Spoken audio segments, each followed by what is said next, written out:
It's called Meta AI, yes, right?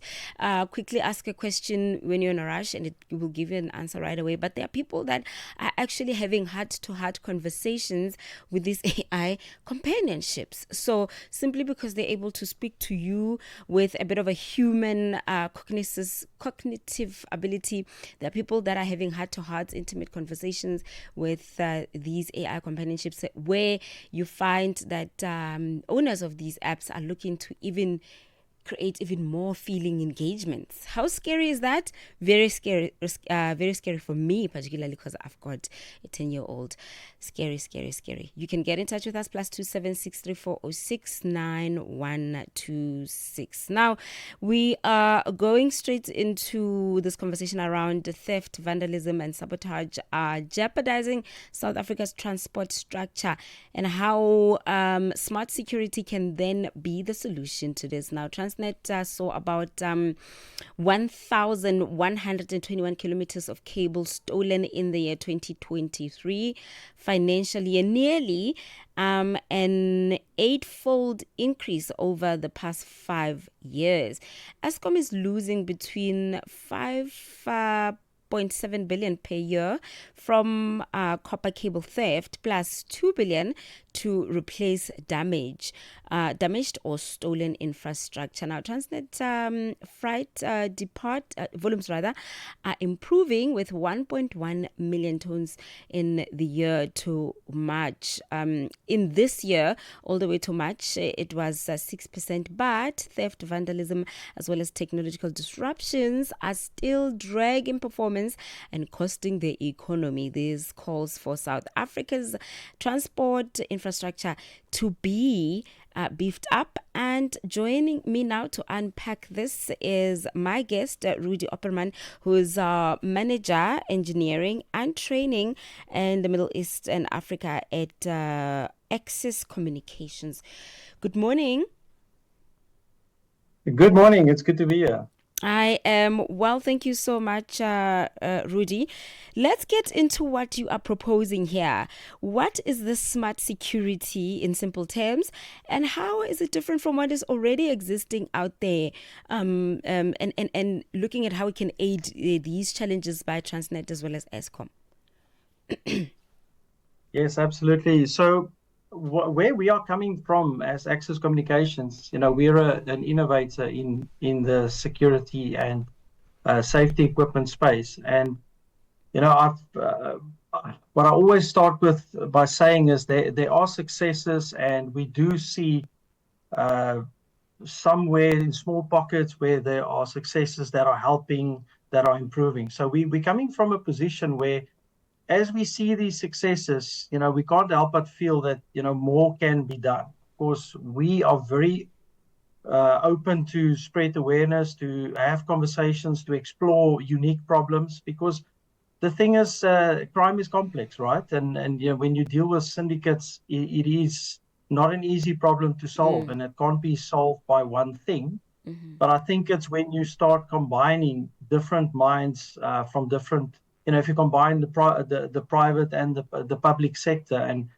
we start combining the innovation that we see and where it works with the political will of the entities that govern these projects, then we can really start to explore more detail on the problem and to see where else can we add surveillance to be able to help and to be able to sometimes limit and sometimes prevent. Of course, we have to be realistic here. It's you can't just overnight change it, but you can definitely start to fight back. And this is where we are coming from as an innovator in this space. Okay, so Rudie, how does securing the transport logistics chain, how does this then contribute to economic sustainability, things like investors' confidence, and as well as be able to reduce delays and the loss? So, if you think about it, the infrastructure, and when talk about rail and roads, it's essentially the lifeblood of any economy, of any country. And this is true for many other countries around the world.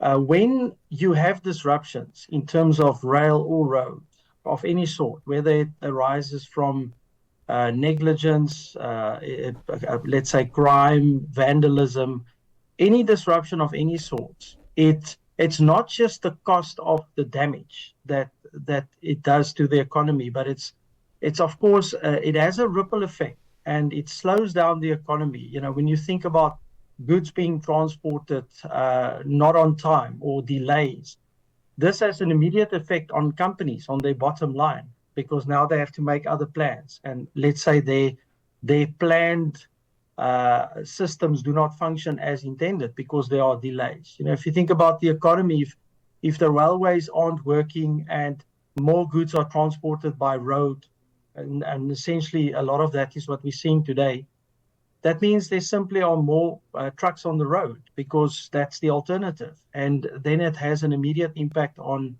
people commuting to and from work. I mean, I was driving to work the other day and I was surprised at 8 o'clock in the morning how many trucks I encountered on my road to the office. Mm-hmm. So there's a ripple effect on the economy. So on companies, on businesses, on communities, on commuters, and we obviously can do a lot by limiting the theft and the vandalism.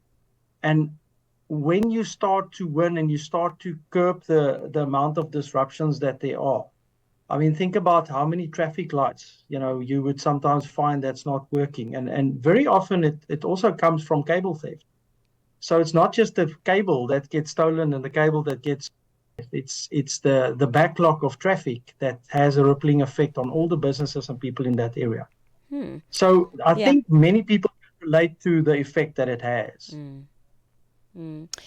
Okay, Rudie, just lastly then, I want to have a conversation around the role that you believe the public or private partnerships then, as well as policy makers, and what this can essentially result to in being able to aid this we're talking about.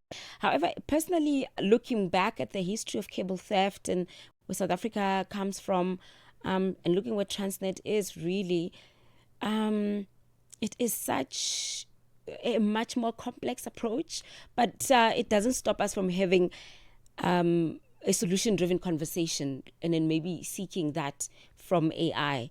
But in an ideal world, what role do we believe that the public, the private partnerships together with policymakers would be able to yield ultimately if they come together?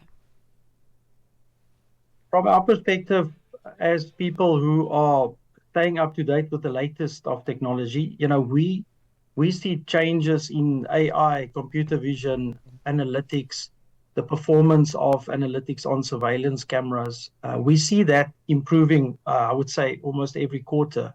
And we are staying up to date with that because that's our jobs. That's what we do. So we have to make sure that we understand what is the latest and how it can benefit.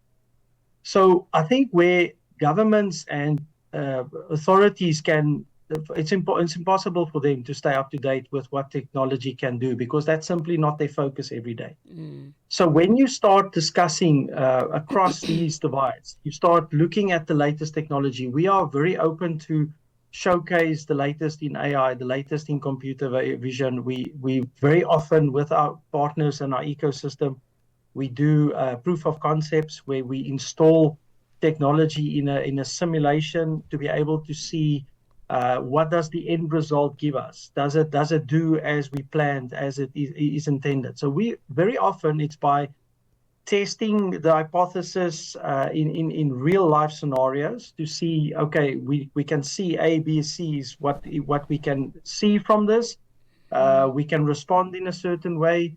And it gives us decision-making power, but it also gives us the ability to be more preventative and not just always reactive.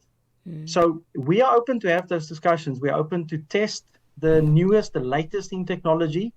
And then, of course, together in that conversation, one can then see, all right, what is the best win?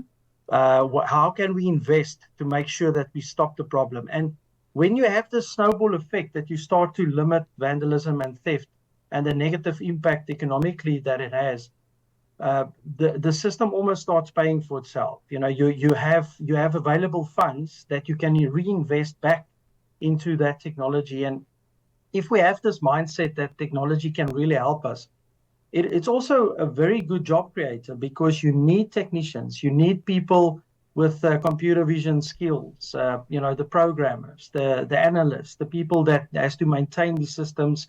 You need all those people in the economy, and one can create a positive impact instead of having the negative situation that we started with. So this is essentially sort of from a bird's eye view, that the easiest that I can sum it up. This is from our perspective.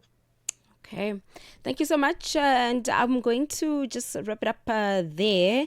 And we hopefully we will have, pardon me, an open-minded government, so to speak, really. And I think also it boils down to investment. Are they willing to invest in the tech itself? Where is the money coming from? But thank you for talking to us, Rudie Opperman, who's manager engineering as well as training in the Middle East and in Africa at Access Communications. Look, I can open up the floor where we can really explore where we started with the challenges and where they or maybe how. Hi there. Rudie. Oh, sorry. We still had Rudie on the line. I was not aware of that. And it is 10:34 Central African time. But what I was saying was that it's a conversation that involves many other layers. But that doesn't mean the technology is not out there. All we were saying is that there is this tech out there. Eventually, when politics are set aside, maybe they will consider such. Let's go to a small break. We will continue again shortly after.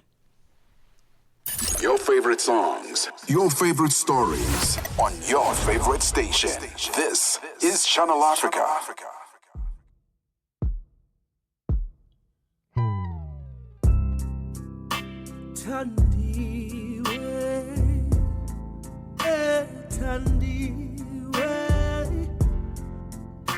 Tandiwe